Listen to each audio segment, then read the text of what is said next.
Ang sulat ni Pablo kay Filemon.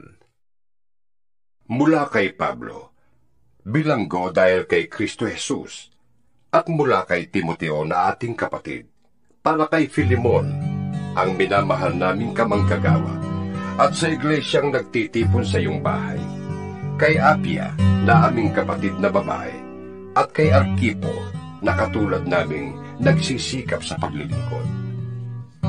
Sumainyo nawa ang pagpapala at kapayapaang mula sa Diyos na ating Ama at sa Panginoong Hesukristo.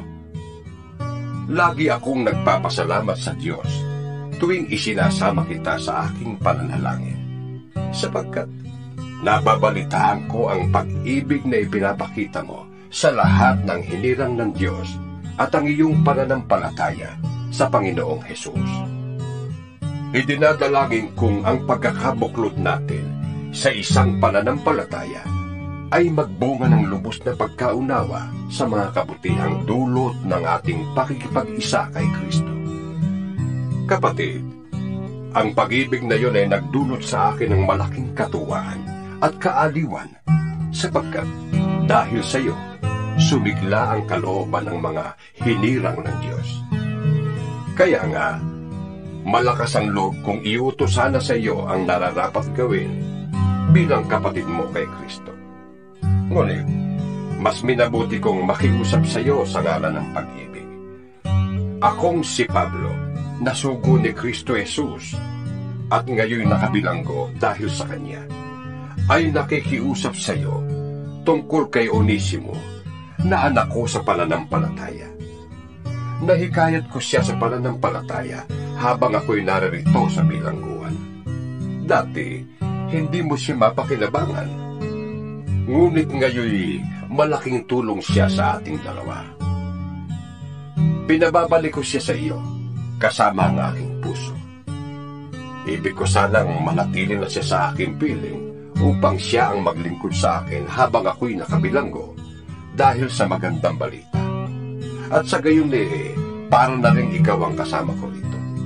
Ngunit ayokong gawin yon nang wala kang pahintulot, upang maging kusa ang pagtulong mo sa akin at hindi sa pilitan.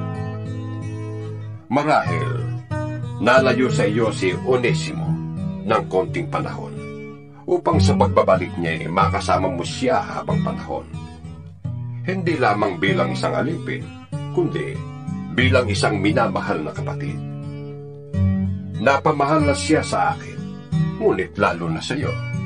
Hindi lamang bilang isang alipin, kundi bilang isa ng kapatid sa Panginoon. Kaya't kung kinikilala mo kung tunay na kasama, tanggapin mo siya tulad ng pagtanggap mo sa akin. Kung siya may nagkasala sa iyo o nagkautang kaya, sa akin mo na singilin. Akong si Pablo ang siyang sumusulat nito. Ako ang magbabayad sa iyo. Hindi ko na dapat banggitin pa na utang mo sa akin ang iyong pagkakilala kay Kristo. Ipinapakiusap ko lamang sa iyo, alang-alang sa Panginoon. Pagbigyan mo ang aking kahilingan. Pasayahin mo naman ako bilang kapatid kay Kristo. Lubos akong naniniwala na gagawin mo ang hinihiling ko sa sulat na ito, at maaaring higit pa rito. Ipaghanda mo rin ako ng matutuluyan, sapagkat umaasa akong loloobin ng Diyos na ako'y makakabalik diyan, gaya ng inyong itinadalangin. Kinukumusta ka ni Epafras, na kasama kong nakabilanggo dahil kay Kristo Jesus. Kinukumusta ka rin ni na Marcos, Aristarco, Demas, at Lucas, na mga kasama ko sa gawain. Naway sumainyong lahat ang pagpapala ng ating Panginoong Hesukristo.